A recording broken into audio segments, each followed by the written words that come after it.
Maralit, and I am your instructor in this course, The Life and Works of Jose Rizal. So last module, we discussed about the genealogy and early education of our national hero, Jose Rizal. So for this lesson 3 in our module, we are going to discuss about his further education and career.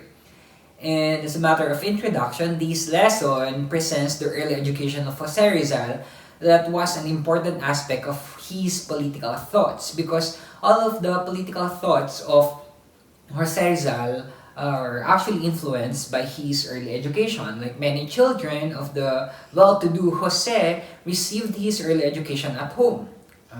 It's his mother who taught him at first. He also had his private tutors, but it quickly became obvious that he was advanced beyond even his teachers.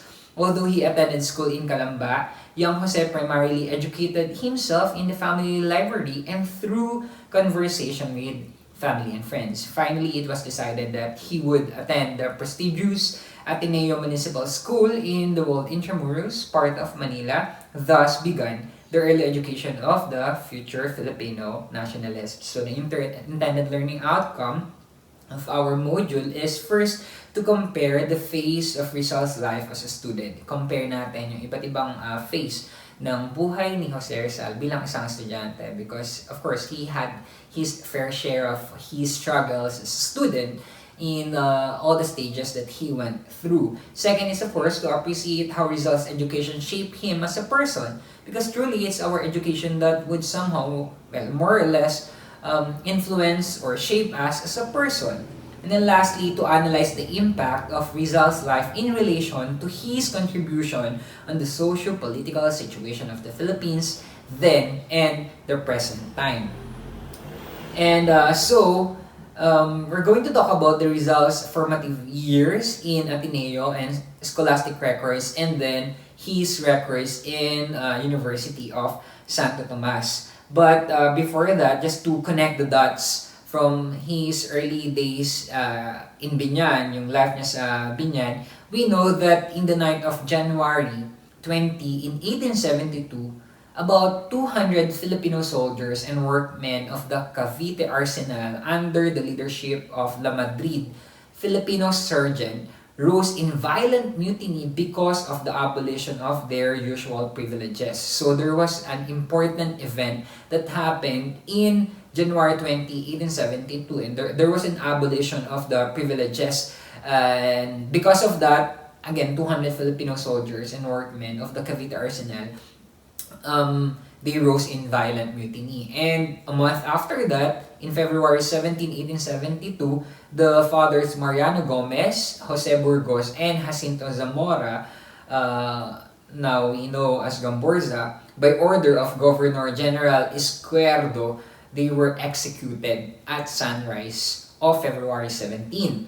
And of course, the martyrdom of Gamborza in 1872 truly inspired Rizal to fight the evils of Spanish tyranny and redeem his oppressed people. Alam naman natin yun, na yung pagka-martyr ng Gamborza in February 17 in 1872, yun yung mas nag-ignite ng fire kay Jose Rizal para labanan yung oppression na nagaganap sa Pilipinas. And in fact, Rizal dedicated his second novel, El Filibusterismo, to Gamborza. And also prior to going to the Ateneo de Manila University, before June 1872, Doña Chodora was suddenly arrested. The mother of Jose Rizal was arrested on a malicious charge that she and her brother, Jose Alberto, tried to poison the latter's perfidious wife. So, she was arrested, and yung si Antonio Vivencio del Rosario, yung Calambas Gobernadorcillo during that time, actually, siya yung tumulong sa pag-aresto kay Doña Chodora. And after arresting Doña Chodora, the sadistic Spanish lieutenant forced her to walk from Calamba to Santa Cruz, the capital of Laguna province, in a distance of 50 kilometers. So there was this great injustice to the mother of our hero, Jose Rizal, during that time. And Doña Chodora was incarcerated at the provincial prison where she languished for 2 years and a half. And the most famous lawyers of Manila defended Doña Chodora during that time. Si Francisco de Mercaida and Manuel Marsan together with together they defended Doña Chodora during that time. And then, of course, subsequently, Jose Rizal entered into Ateneo. So he had this background in heart and mind when he entered education in Ateneo de Manila. And so, Ateneo Municipal during that time is a college under the supervision of the Spanish Jesuits. Escuela Pia Charity School, formerly named of Ateneo, a school for poor boys in Manila which was established by the city government in 1817. So from Escuela Pia to Ateneo Municipal to now Ateneo de Manila and now Ateneo de Manila University. In June 10, 1872, Rizal accompanied by Pasiano, they went to Manila. So, ang sumama sa kanya si Pasiano kasi during that time nga, of course, his mother was incarcerated. Father Magin Ferrando was the college registrar. He refused to admit Rizal in Ateneo for two reasons. First, he was late for registration, and then second, he was sickly and undersized for his age. So see, he had a lot of these insecurities kasi based on looks and all, he looked so sickly and undersized according to his age. So he was refused at first. And Manuel Zeres Burgos, because of his intercession, he was the nephew of Father Burgos. Rizal was reluctantly admitted at the Ateneo by the help of Manuel Zeres Burgos. Jose was the first of his family to adopt the surname Rizal. He registered under this name at Ateneo because their family name Mercado had come under the suspicion of the Spanish authorities. Okay? Rizal was first boarded in a house outside Intramuros on Caraballo Street, and this was owned by a spinster named Titay who owed the Rizal family the amount of 300 pesos. Okay. Now, so ang Ateneo nga, it's a Jesuit background, no? Spanish Jesuits yung nagsusupervise dito. So, yung Jesuit system of education, it trained the character of the student by rigid discipline and religious instruction. So, there was rigid discipline, there was religious instructions, of course, and the students were divided into two groups. Dalawang grupo. The Roman Empire, consisting of internos, borders, or the red banner, and Carthaginian Empire, composed of the externos, the non-borders, or the blue banner. Yung emperor, the best student in each empire. Okay, so bawat empire may best student yan. So ang tawag sa best student of each empire would be the emperor. And the second best would be the tribune. The third best would be the decurion. The fourth best would be the centurion. The fifth best, the standbearer. And in that order. The Ateneo students in Rizal's time wore a uniform which consisted of hemp fabric trousers and striped cotton coat. The coat material was called rayadillo. Okay? So the role of Jesuits in Philippine education during that time is very important. After they were expelled from the archipelago in 1768, the order remained dormant until members returned in 1859. And when the Jesuits re-emerged to convert the Mindanao population, they were also asked to take charge of the Ateneo school. So by 1865, Ateneo was a secondary school that offered rigorous courses almost equivalent to college academics. Ateneo was considered the finest school in the Philippines because of the rigorous intellectual standards of the Jesuits. And it was in this environment that, of course, Jose Rizal began the education that would solidify his political thoughts. And while at Ateneo, Rizal won a special prize in poetry for A la Juventud Filipina, and he cultivated the intellectual direction which led to his nationalistic writings. And during his first year in Ateneo, there was this father, Jose Bech, Rizal's first professor in Ateneo, whom he described as a tall, thin man with a body slightly bent forward, a hurried walk, ascetic face, severe and inspired, small deep sunken eyes, a sharp nose that was almost Greek, and thin lips forming an arc whose ends fell toward the chin. So during his first year in Ateneo, to improve his Spanish, Rizal took private lessons in Santa Isabel College during the noon recesses. He paid 3 pesos for those extra Spanish lessons. See, ganun ka-studio si Jose Rizal. While he was studying in Ateneo de Manila, during his recess, hindi siya yung maglalakwatsa lang or magsasayang ng oras.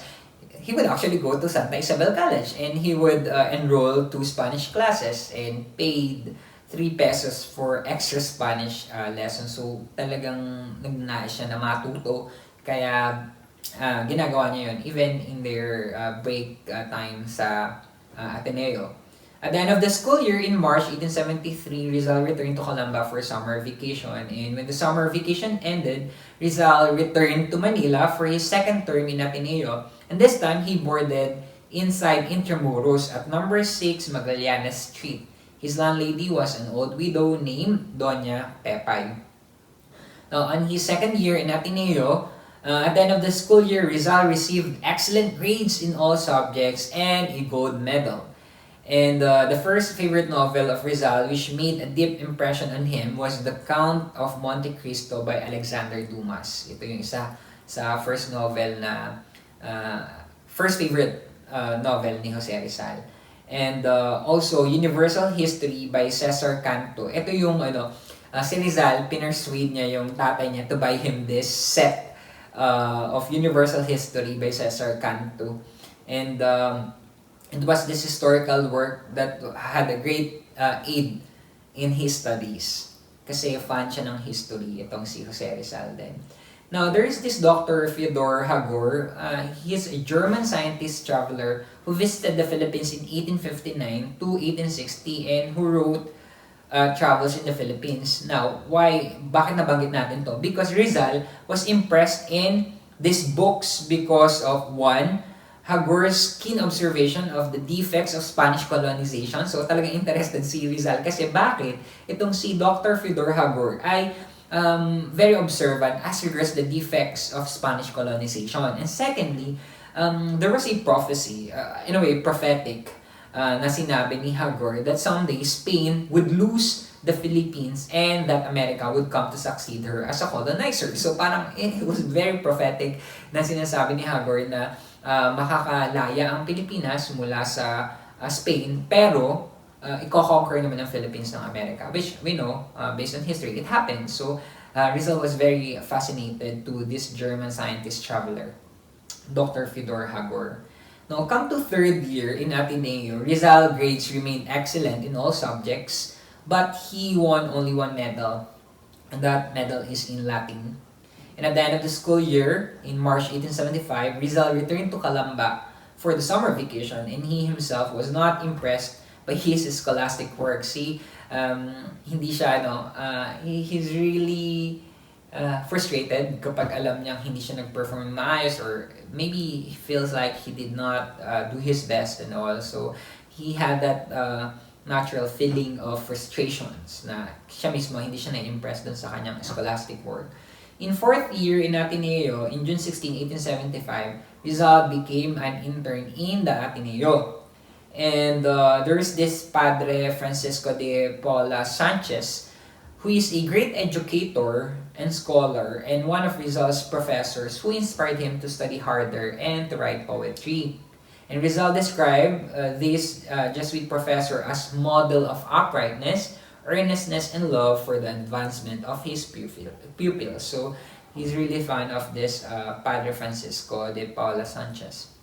So Rizal topped all his classmates in all subjects and won 5 medals at the end of the school term. So that's in fourth year. Kung medyo na prostrate, hindi impressed sa kanyang scholastic standing in third year, bumawi naman siya sa fourth year. So parang ganun din sa inyo, kung may mga semester na feeling nyo you did not do well, there's always a chance to do better in the following semester, in the following school year. That's exactly what Jose Rizal did during his time. And in his last year in Ateneo, Rizal's studies continued to fare well. As a matter of fact, he excelled in all subjects. the most brilliant Atenean of his time, he was truly the pride of the Jesuits. In March 23, 1877, there was the commencement day, and Rizal, who was 16 years old, received from his alma mater, Ateneo Municipal, the degree of Bachelor of Arts with highest honors. Can you imagine that? So at the age of 16, he graduated from Ateneo Municipal School, a Bachelor of Arts with highest honors. And there is this Marian congregation. This is a religious society wherein Rizal was an active member and later became the secretary of this Marian congregation. Rizal cultivated his literary talent under the guidance of Father Sanchez. Now, there is this Father Jose Villaclara who advised Rizal to stop communing with the muse and pay more attention to more practical studies. So, mas gusto or advice ni Father Jose na mag-go into practical studies si Jose Rizal.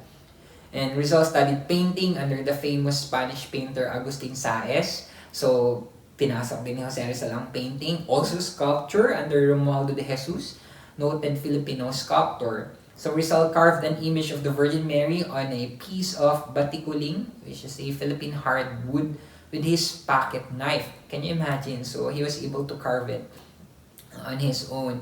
And then there is Father Leonard, impressed by Rizal's sculptural talent, requested him to carve for him an image of Sacred Heart of Jesus. See, even in carving, in sculpture, in painting, pinagtuunan din ng pansin ni Jose Rizal. Okay? So,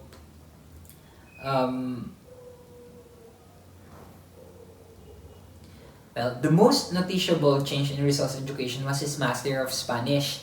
When Rizal began school, again, he was only moderately successful in speaking and writing Spanish, but Rizal worked hard. Kaya masabi natin kanina, nag-enroll siya sa Colegio de Santa Isabel ng extra para lang mas matuto pa siya ng kanyang Spanish.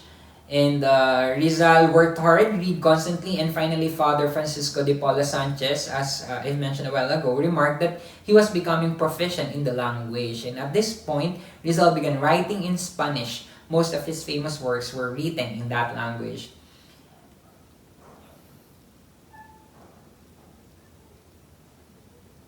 And during his years in Ateneo, Rizal desired to serve as a local nationalist. Rizal wrote his poem, Por la educación recibe lustre la patria, or in English, through education, the fatherland receives glory.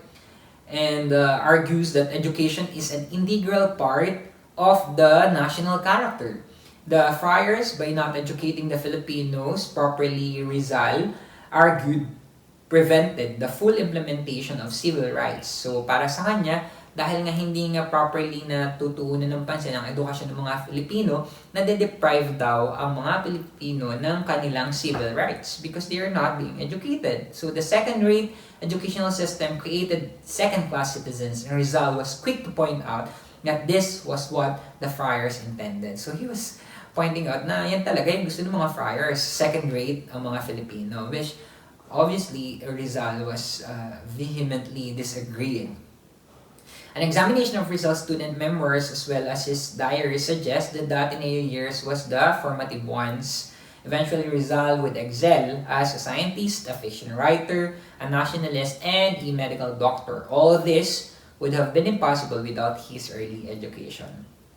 Now, ang Beth Ocampo, a Filipino revisionist historian, is a popular writer and general debunker of local history, suggests that Rizal was not a good student. However, he went into Ateneo archives and found that Rizal was an excellent student. Rizal stood out as a student leader and a national spokesperson because he had the ability to talk to the average Filipino. One of the problems with Rizal's education was the lack of intellectual growth.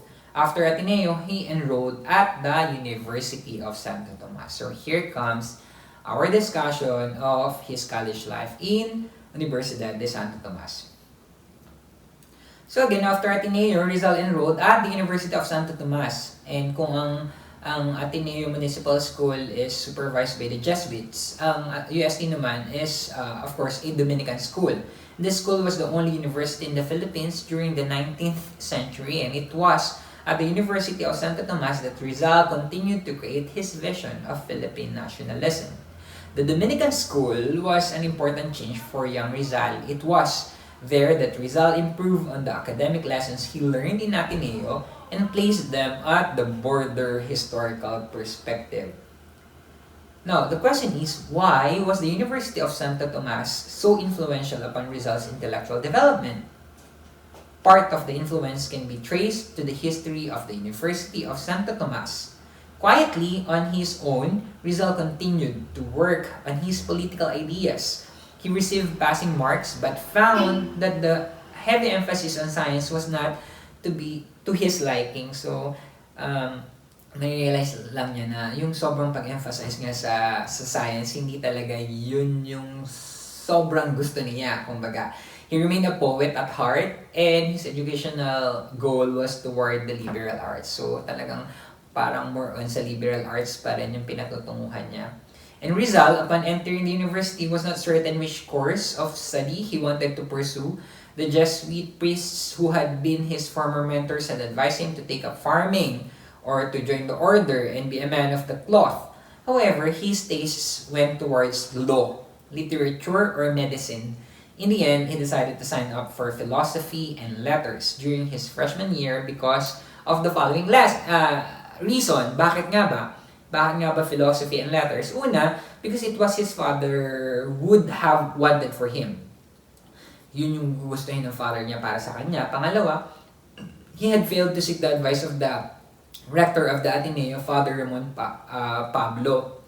And as part of the course, he had to complete units in the following subjects: cosmology and metaphysics, theodicy, history of philosophy.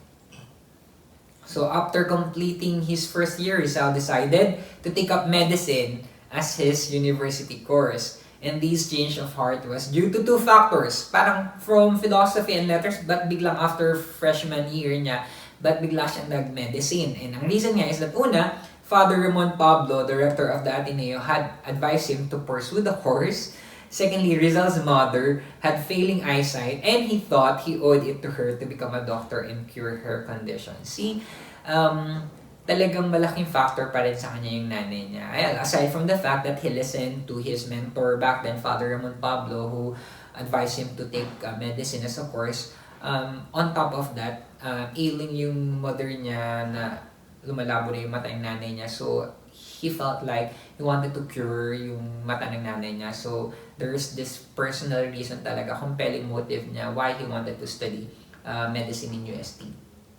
So Rizal's performance at the University of Santo Tomas was not as excellent as his time at Ateneo. His grades after shifting to medicine had suffered well. Kasi sabi nga natin kanina, his heart talaga is into liberal arts Tapos biglang nag-medicine siya, more into science. So makikita natin doon, nag-suffer yung kanyang grades in UST.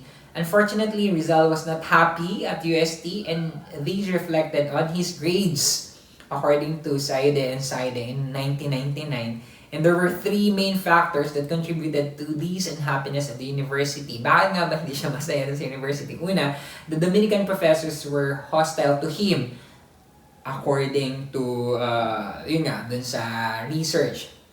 Second, Filipino students suffered discrimination. And then lastly, the method of instruction at UST was obsolete and repressive according to Saide and Saide. Okay.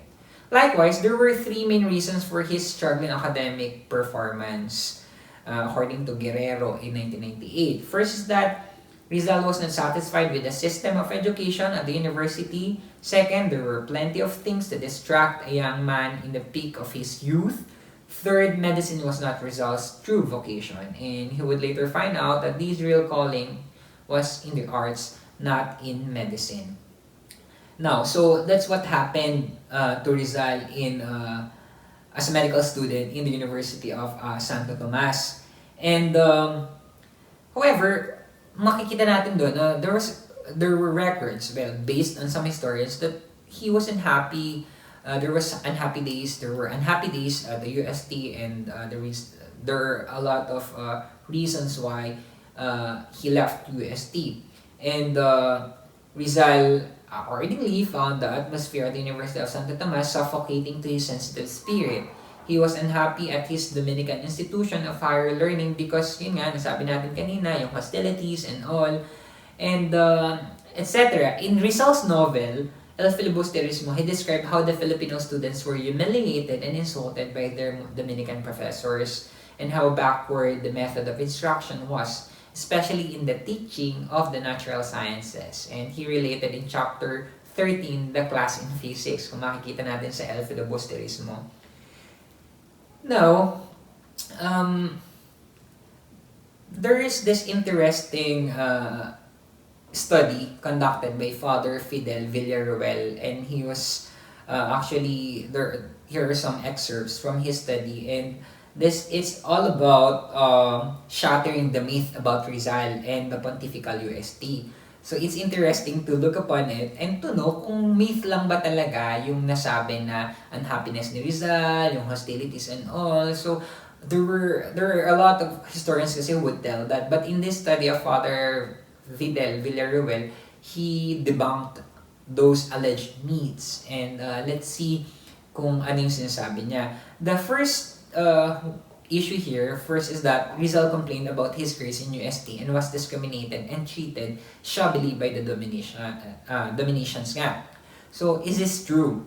Now, according to the study of Father Fidel Villaruel, according to facts, first is that Rizal entered the UST in 1877, enrolling in the pre-law course, which was made up of philosophical subjects. The course was commonly called metaphysics. He passed the course brilliantly with the highest grades in spite of his initial indifference to philosophy and his youthful distractions through the year. Then he opted for the career of medicine. Diba? Sabi nga natin, after first year. And in 1878 to 1879, he took simultaneously the pre-medical course and the first year of medicine. This was against the rules. Kasi bawal yon. But Rizal was favored with a dispensation. So napayagan siya, kahit na bawal talaga yun, pero napayagan siya na pagsabayin niya yung pre-medical course at yung first year niya in medicine. So the pre-medicine course was also called ampliation because the student, having taken already physics, chemistry, and natural history in the high school, now took an advanced course on the same subjects. Rizal did not take in Santo Tomas the class of physics described in El Fili, but rather in Ateneo. In his course of medicine, Rizal was a good student, above average, contrary to sa sinasabi daw na he was not a good student, though not excellent. But none of his classmates were excellent either. So, yun naman, na kahit na hindi excellent yung grades niya, pero he was quite good. And at the same time, you have to look at the bigger picture. Sinasabi dito na, kasi mga classmates din naman niya, they were not excellent din as to their grades kung tutuusin.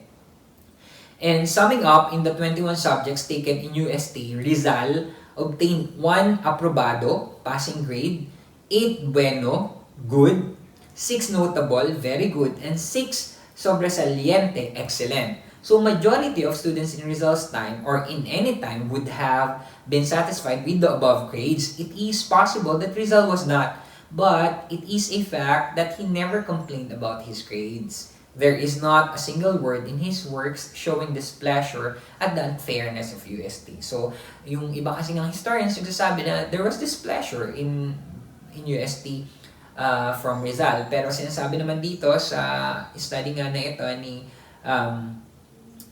Father Fidel Villaruel na there are no records that Rizal in fact said that he was unhappy that there was unfairness in UST. So wala naman nga daw.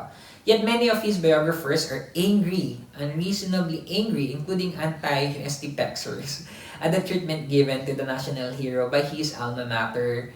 How could Rizal, after a perfect record of excellence in the high school, now receive such low grades at UST? So yung sasabi nila, ang galing-galing yan sa Ateneo, but nung dumating daw ng UST, bakit biglang bababa ng grades? So the critics had to look for an explanation and since they did not find fault in Rizal, then they had to blame the Dominicans and UST. Okay, so yun yung sinasabi nila dyan. So there was a question of, was Rizal far below his usual standards? Now, the more interesting question was, what standards in the first place, according to the Father Villaruel? If by usual standards, we mean the grades of his Ateneo high school studies, the comparison is unfair. Kung i-compare mo yung performance niya ng high school and ng college, unfair daw yung comparison na yon. Nobody places elementary or high school standards against college or university standards because, well, apparently they belong to different levels. At Ateneo Municipal, Rizal was excellent, though not the only excellent student. At UST, none of his classmates ever got near to keeping a straight record of excellence. And this was because medicine was a different kind of stuff altogether. So therefore, if we are to arrive at the just appreciation of Rizal's performance in UST, we should compare not his grades in the high school with those in the university, but Rizal's grades in medicine against those of his classmates. So, in the first year of medicine, Rizal's class was made up of 24 students. 24 daw sila nung first year nila sa UST. But due to academic failures, 17 of them were left by the roadside before they reached the fourth year. So, when only 7 took the final examination, so 7 na lang sila nung fourth year nila. So, and in these fourth and for Rizal last year, he landed in second place behind Cornelio Mapa. So second place pa rin naman siya sa standing behind Cornelio Mapa. So a persecuted Rizal would have probably ended by the same roadside as the 17 debarred classmates, or would have never boasted of being second when he left for Spain in 1882. So, yun nga, dinedebunk nila na wala naman daw hostilities with the Dominicans. Kasi nga, the fact that he was able to make it up to fourth year, 7 na lang silang naiwan out of 24, and he was even second best. So, there's a denial of such hostility. And also, it can hardly be said daw that Rizal was discriminated and treated shabbily by the Dominicans, since he was granted the rare privilege of studying simultaneously in the preparatory course of medicine in the first year of medicine. So marami nga kasi nagsasabing historians na he was treated shabbily, there was discrimination, kasi nga may record din naman nga siya sa work niya na the Dominicans actually treated unfairly the Filipino students back then. Pero sinasabi nga in this study na kung he was treated shabbily, why was he allowed to take preparatory courses of medicine in the first year of medicine at the same time? Eh, bawal nga yan. So, in a way, it suggests that he was granted a privilege, which is contrary to a conclusion that he was treated shabbily or unfairly in the Dominican school. Also, there was an issue of Rizal leaving UST, no? Ang mga sinasabi ng ibang historians daw is that because a certain professor of UST caused him displeasure daw, according to pastels, or because of the atmosphere in UST, because in his class of medicine, the lay professor made a statement contrary to the textbook, and then he refused to permit discussion or to give explanations. So Rizal decided he was wasting his time to remain in the university, according to Craig, or because he found unfriendliness though in the university, or because UST could not give fuller learning to the youth, and its usefulness was almost, if not altogether, nil daw.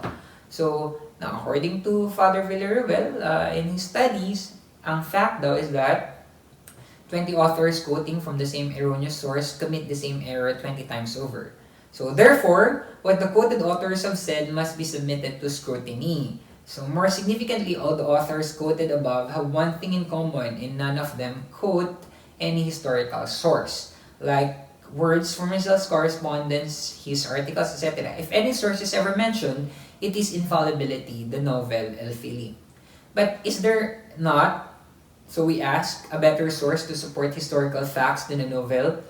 In the present case, there seems to be no other, and for one fundamental reason, because Rizal never revealed in clear terms why he left the Philippines in 1882. So hindi naman malinaw bakit nga ba umalis si Jose Rizal in 1882. So lumalabas na lang itong mga issues na to na hindi nga siya satisfied sa UST kaya siya umalis. Pero there's no clear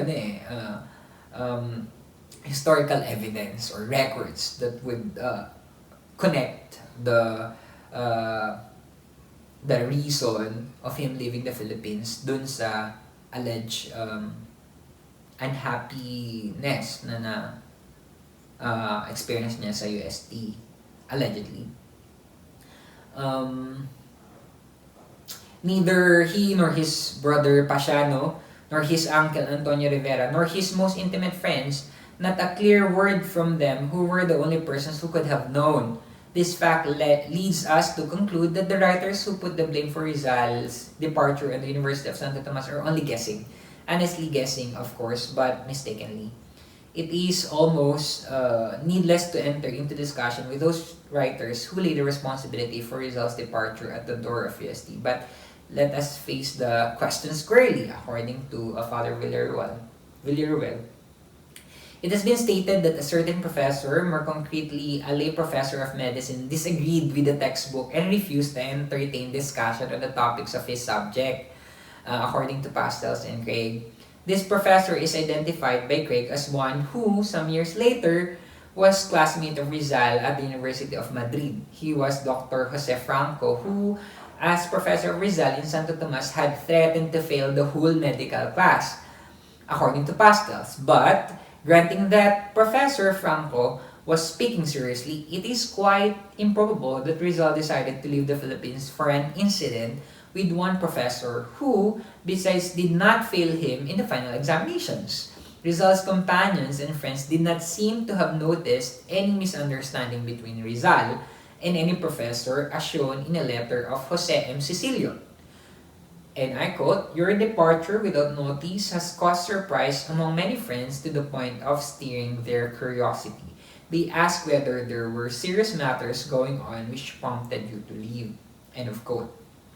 So to attribute Rizal's departure to what one author calls rampant bigotry, discrimination, and persecution existing in UST, whether said in general or whether specifically referring to Rizal, is, according to Father Villaruel's study, is a gratuitous accusation expressed in ready-made phrases loaded with feeling.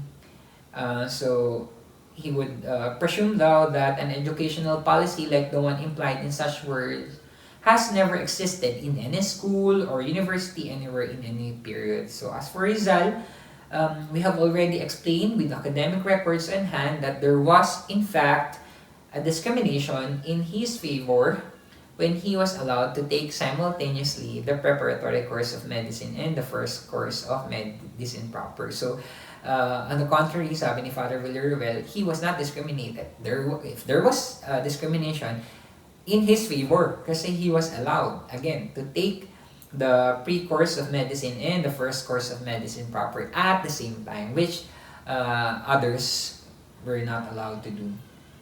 And finally, he was one of the 7, sabi nga natin, out of the kanina 24 or 26 who reached the beginning of the 5th year course, which he started in Madrid. And all this has been shown without rhetoric and without filling, and only with the aid of laconic diplomatic record as basis. And that's according to Father Villaruel's study. Okay. No, there was an issue that was answered by Father Villaruel's study. Ang myth daw allegedly is that the class of physics in chapter 13 in El Filibusterismo is autobiographical of Rizal's stay in UST, and that Rizal's anti-friars and anti-UST writings are reflective of how the national hero loathed the university. Now, according to Father Villaruel's study, ang fact daw is while in Europe in 1882 to 1892, Rizal changed considerably in at least one aspect.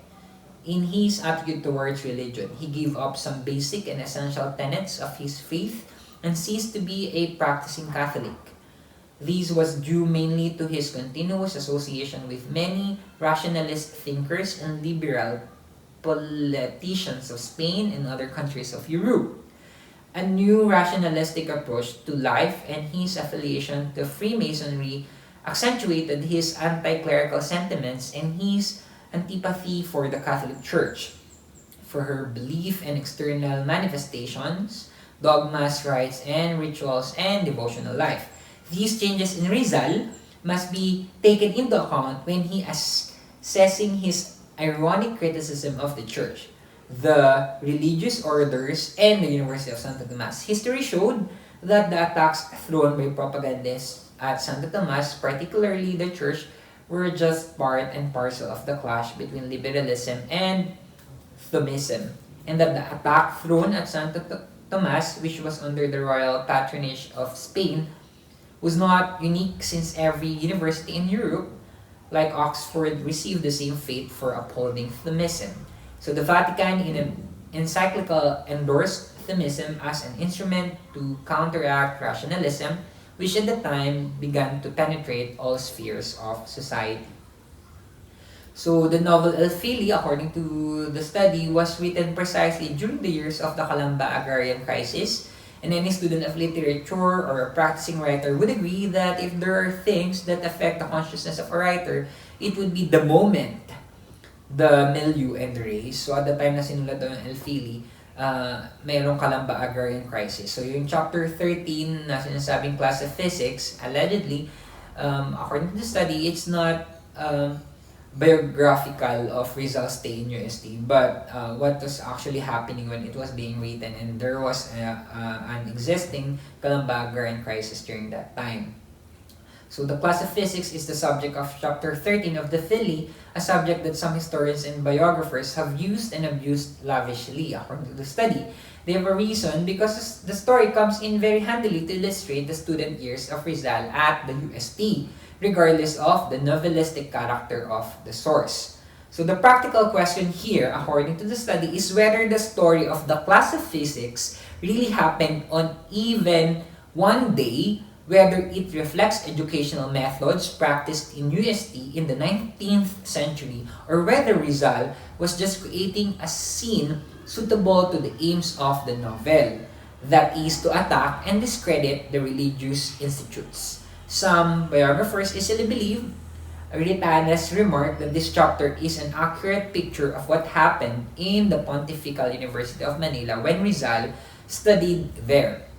A remark written, of course, when Retana had turned into a bitter enemy of the religious orders. Again, that's according to the study of Father Villaruel. But even taking for granted, the study continues, that Rizal based his story on some incident that happened during his university years. This is no reason to conclude that the general life of the university was similar. And as for the bleak picture of the physical classroom itself, the UST still possesses the schedules of classes in those years, and the class of physics is invariably assigned to the physics laboratories, not to an ordinary classroom. So finally, according to the study, Austin quotes statement that this chapter of the Philly is clearly autobiographical daw, is, sabi dun sa study, is totally unacceptable. If by autobiographical, he meant that the experience of Placido was actually felt by Rizal personally or by some of his classmates, and the reason is very simple. Rizal did not take physics at the UST. He had taken that course at the Ateneo Municipal in 1876 and 1877. So, according to the study, hindi talaga sa UST tinake ni Rizal ang physics. It was taken in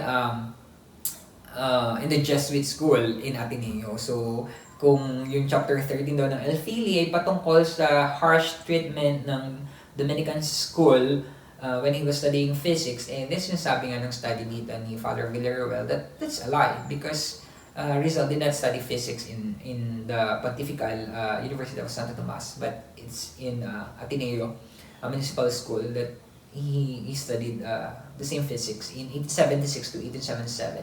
So Rafael Palma, who took up physics and chemistry in 1890 at an Ateneo Municipal, a little over 10 years after Rizal, recalled later that the laboratory materials in use at the Ateneo for teaching natural history and physics were very poor. Okay, that's according to Rafael Palma, my autobiography, Manila in 1953.